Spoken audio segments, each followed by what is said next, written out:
literatura apocalíptica es la contingencia entre dos fuerzas contrarias. Todo lo que usted coja que sea literatura apocalíptica en cualquiera de las distintas culturas semíticas, la trama siempre va a ser una puja entre dos fuerzas contrarias. Y hay distintas expresiones en cuanto a lo escatológico de la literatura apocalíptica. La mayoría de ellos encuentra una dualidad.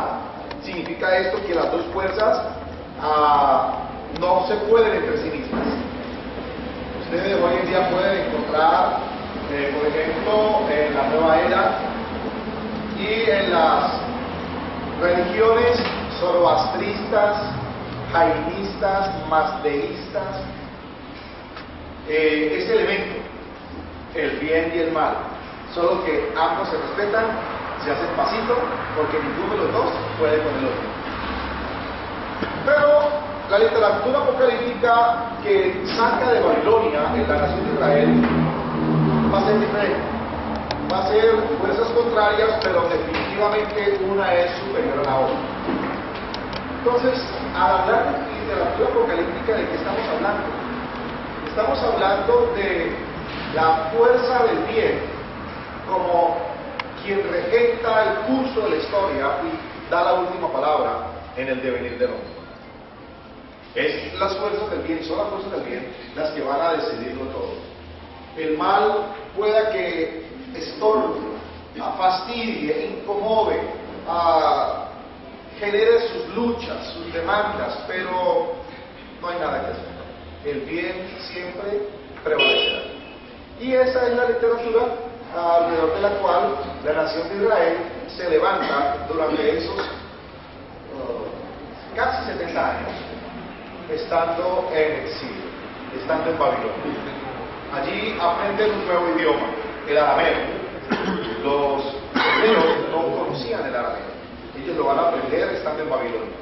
Ellas saben hablar del arameo, pero también ya saben, aprendiendo un nuevo sistema de escritura, de composición literaria, y esto tiene como propósito recrear a la nación de Israel para poderle dar más herramientas para poderse comunicar entre ellos.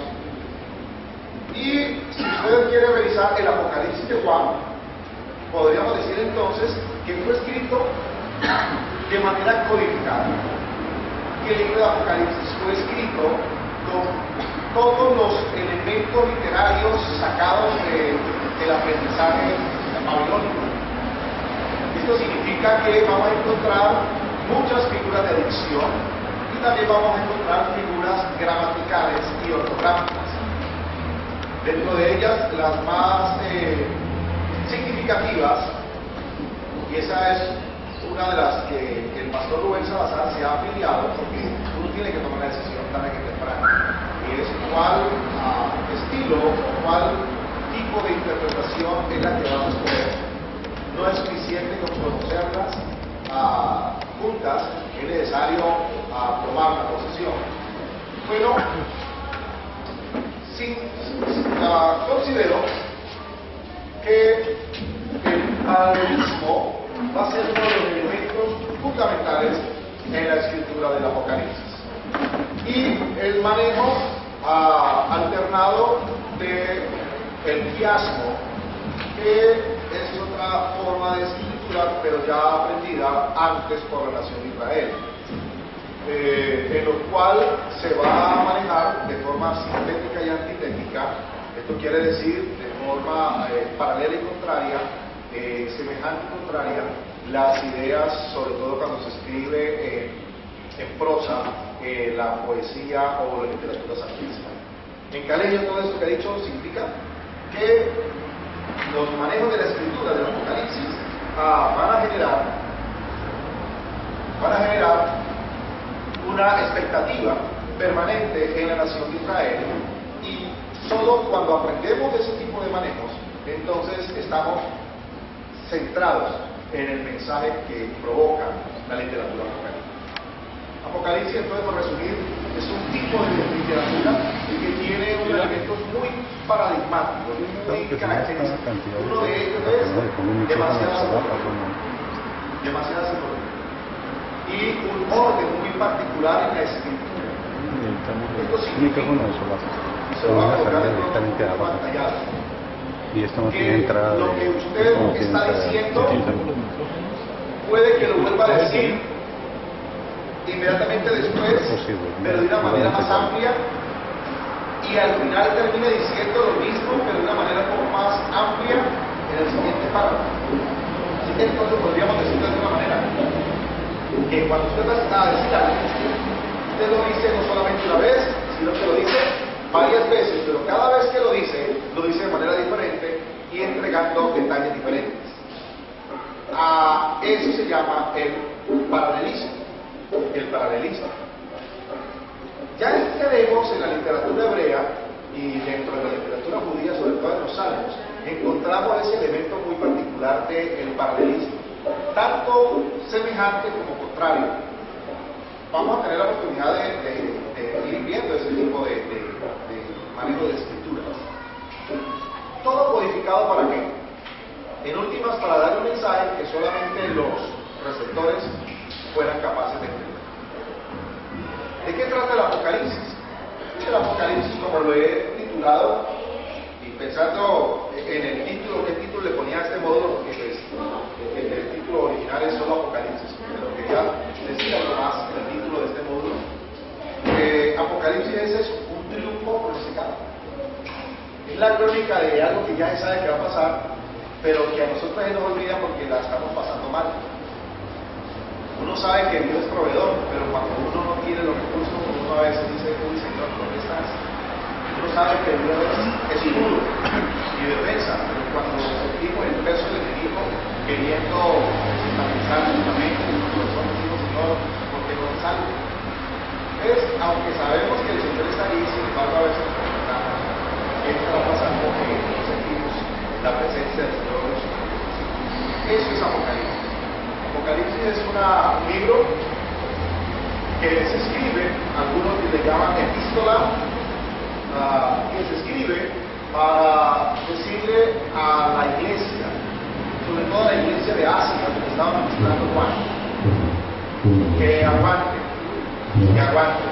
que resista, que el enemigo está más fuerte que nunca, que el gran dragón se ha levantado, que la bestia se ha levantado, que está furiosa, pero que toda esa escaramuza está controlada por el que vive un rey, que es Cordero, pero no tiene eso. Es algo que es rey. Entonces, frente a eso, podríamos decir que el mensaje principal de Apocalipsis es: no importa qué tan mal estés pasando, el Señor te ha prometido que todo pasará. Todo va a pasar, todo termina. Y al final el triunfo y la victoria será siempre para la señora elegida, será siempre para la desposada, será siempre para la iglesia. ¿Vamos bien hasta ahí? Luis Seba. Pensamiento.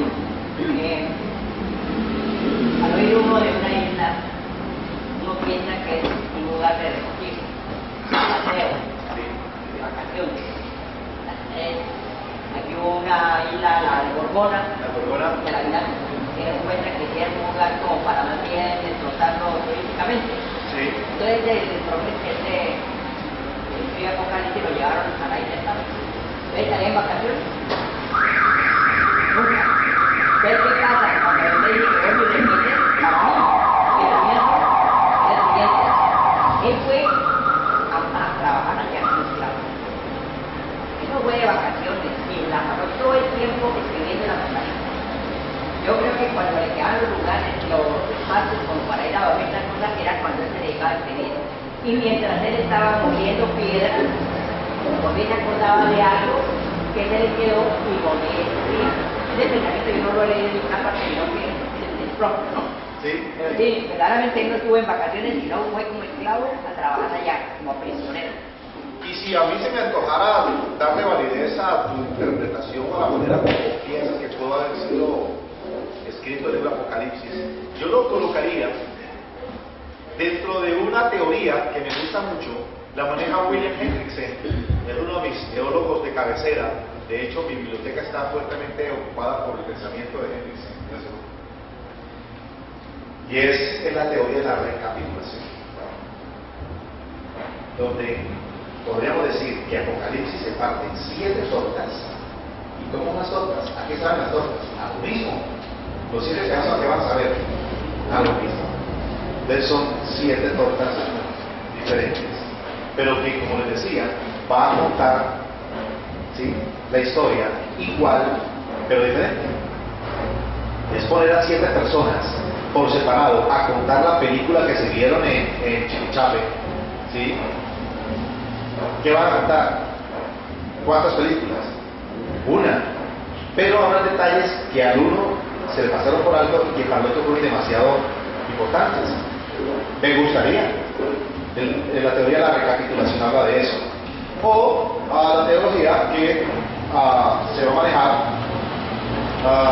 donde se considera que hay una historia contada de manera simultánea, que tampoco me gusta la teoría y de hecho son mis 2 favoritas, y en las que ustedes les va a tocar, les pido excusa por eso, pero el teólogo tiene que tener una posición.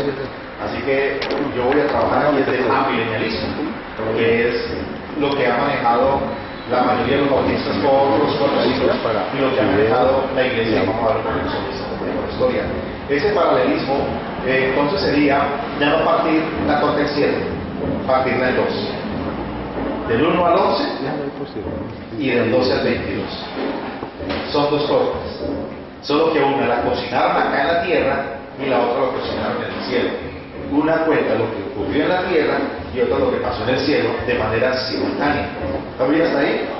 Porque si nos desprendemos de estas 2 teorías, ¿con qué nos quedamos? Nos quedamos con el resto. Si nosotros sacamos estas 2 teorías, ¿nos quedamos con qué? Nos quedamos con el literalismo. ¿Estamos bien? ¿Y quiénes son amantes del literalismo? Toda la pentecostalidad y toda el carismatismo. ¿Estamos bien? Todo grupo carismático, todo grupo pentecostal se afilió al literalismo, que significa que Apocalipsis empieza en el capítulo 1 y termina en el 22, de derechito. ¿Estamos bien hasta ahí? Pero si nosotros trabajamos bien de manera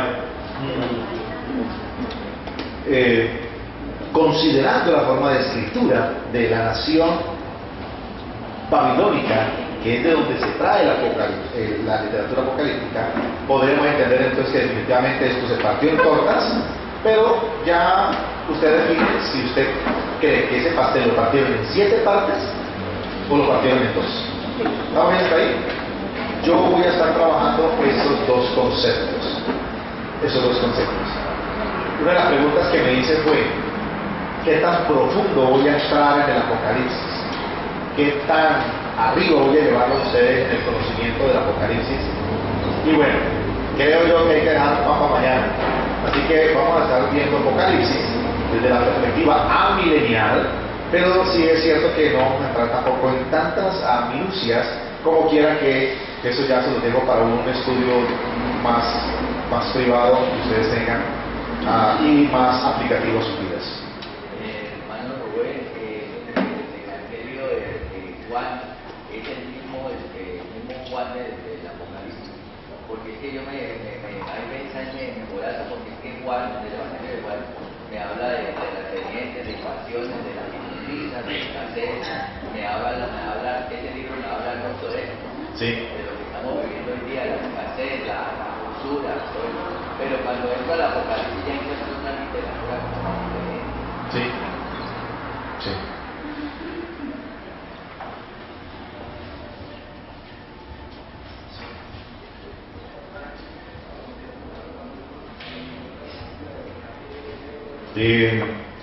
Bueno, hermano Carlos, le doy la respuesta rapidita, ¿cierto? La corta. Es el mismo Juan. Es el mismo Juan. Y no se llega a esa conclusión fácil, hermano. Si yo diera la respuesta larga, tendría más de 1 hora viendo los posibles autores. del Evangelio de Juan y de la Apocalipsis, que es supuestamente de Juan. Pero pues le doy la corta, ¿verdad? Como para que no haga esa vuelta y vaya usted a Jamundí por leche y resulta que no hay leche. Entonces, si ya nos dijeron que las vacas no están dando leche en Jamundí, pues ni para qué lo mando. Entonces, como que la cortica es el mismo Juan. Ok. Apocalipsis 11.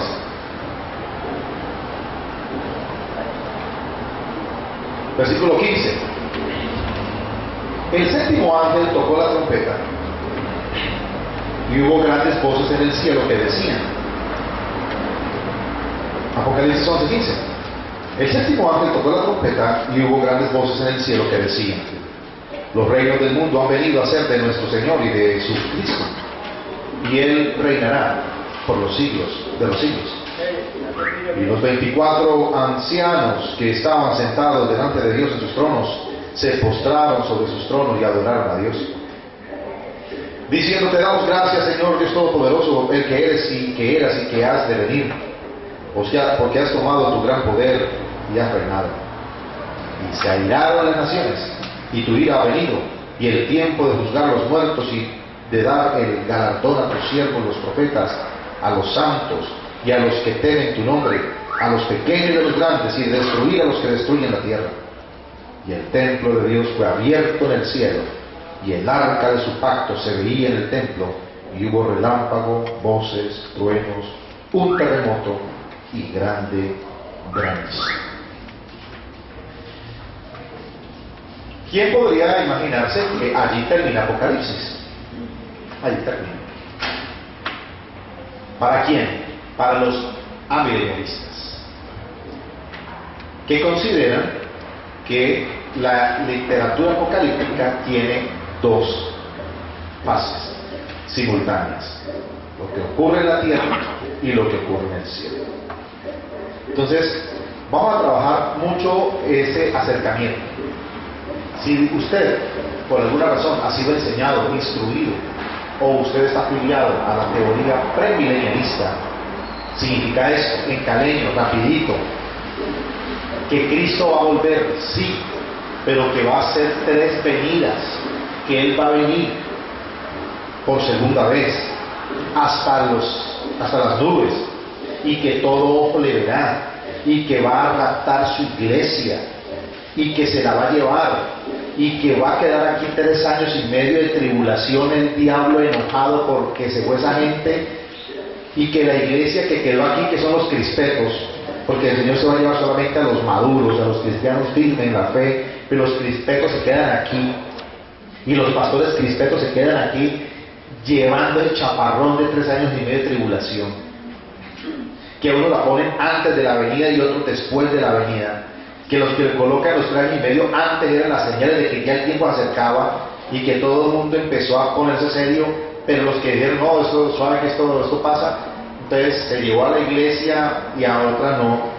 Y los otros 3 años y medio termina la tribulación, porque después de los 3 años y medio el Señor regresa porque duró 7 años en el cielo la rumba, porque el Señor se llevó a su iglesia y se casó con ella y celebró las bodas del Cordero, y luego invitó a todos los que estaban allá, que son las 12 tribus de Israel, los apóstoles, y vinieron para reinar con Él, y mandó a confeccionar otra vez el santuario de Moisés en Jerusalén, y quedó en Jerusalén el centro de la capital del mundo, y el Señor vuelve con su iglesia a reinar 1000 años, mientras va a haber 1000 años de paz absoluta, y toda la nación de Israel, ahí sí que es cierto que va a creer, y después de que todo Israel sea salvo, el Señor se da cuenta que se dejaron abierta, alguien descuidó la celda donde estaba amarrado Satanás,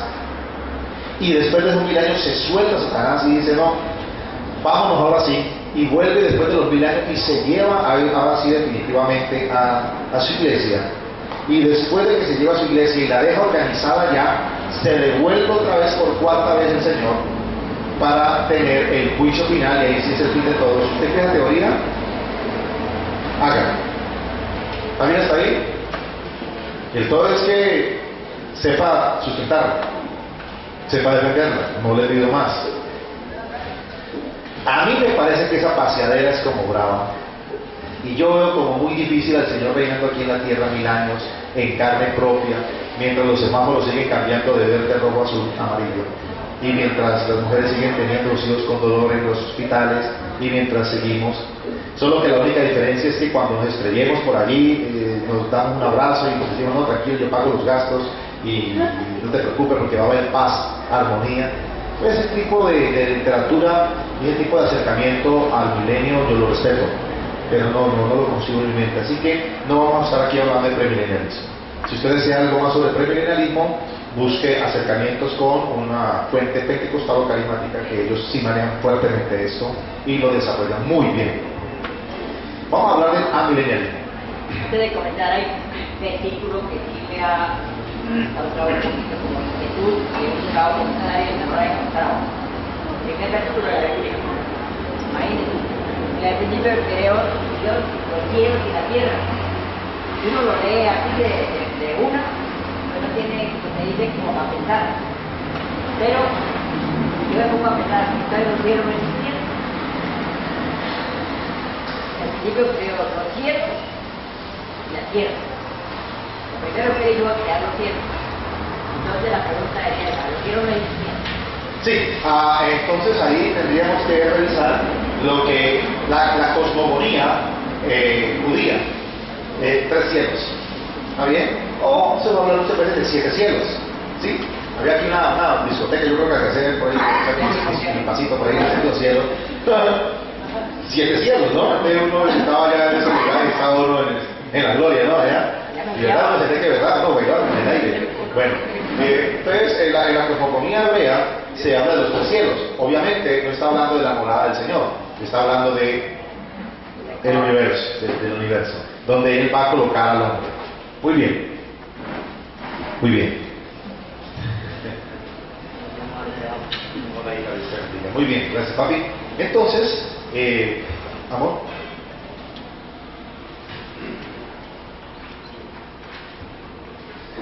Jaime.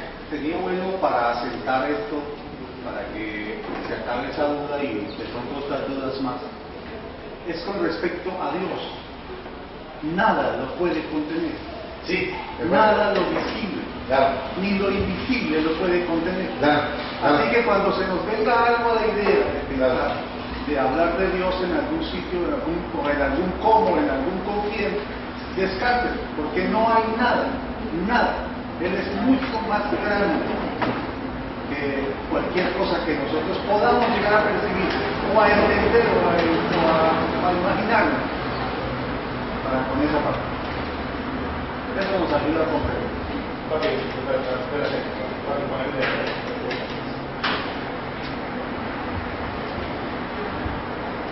Vamos allí entonces. Hablemos de Apocalipsis, pero desde un acercamiento amilenial. Quiero hacer la salvedad, me parece que es justo con ustedes. No decírselo no sería ético, como profesor o como docente, que lo que vamos a estudiar es Apocalipsis, pero ¿desde qué enfoque? Amilenialista.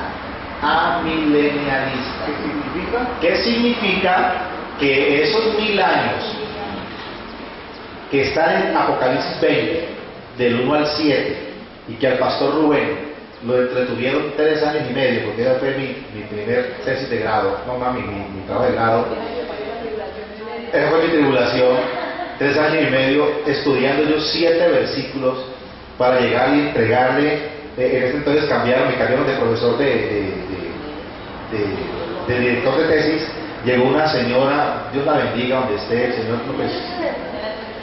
de la Universidad del Valle, y le entrego y digo, mire, yo llevo 3 años y medio ya solo hablando del milenio. Y el trabajo de grado titulaba Una apología soteriológica desde el amilenialismo. Algún día les explico lo que es cariño. Pero llegó el amigo y dijo, no, la iglesia no está preguntando por eso. A la iglesia no le interesa esto. Haz un trabajo de grado que le sirva a la iglesia. Y bueno, me quejé donde el decano y me dijo, Rubén, te queda menos para la satisfacción que estudiaste del tema. Y bueno, yo hoy en día tengo solamente eso, ¿no? la frustración de saber de que no me pude graduar con eso, y me tocó hacer otro trabajo que titulé El valor de la vida ante la muerte, y tomé la Siloé. Eso sí me gustó. Entonces, porque muy de la Valle, ¿no? Muy sociológica la señora esta. Y bueno, me tocó trabajar a Søren Kierkegaard y a otro filósofo alemán. Pero bueno, en fin. Entonces, claro, ¿qué es milenio, hermano? Milenio es esos 1000 añitos que dice la Biblia, si la quieres decir literal, que el Señor se pega a la venida del cielo Cristo y se viene a vivir ¿a dónde? ¿A dónde viene a trastear? A la tierra. Es como cuando llega la suegra a la casa de Dios y le dice, yerno, voy a pasar por aquí una temporadita. Y dice uno, bienvenida, suegra, ¿no? Está bruja porque... Ahí está su cuarto, allá atrás con el perro. Bueno, se trastea la suegra para donde uno, entonces se viene, y se toman días, que normalmente los días están entre 6 meses y 1 año. Pues Jesús dijo, me voy para la tierra, porque yo lo que es a los judíos los convierto, porque los convierto, y si ellos no me quisieron creer que yo era el Mesías, ahora que ya vaya en poder y gloria, voy a ser. Él se pega esa venida y se viene para acá y va a estar 1000 añitos.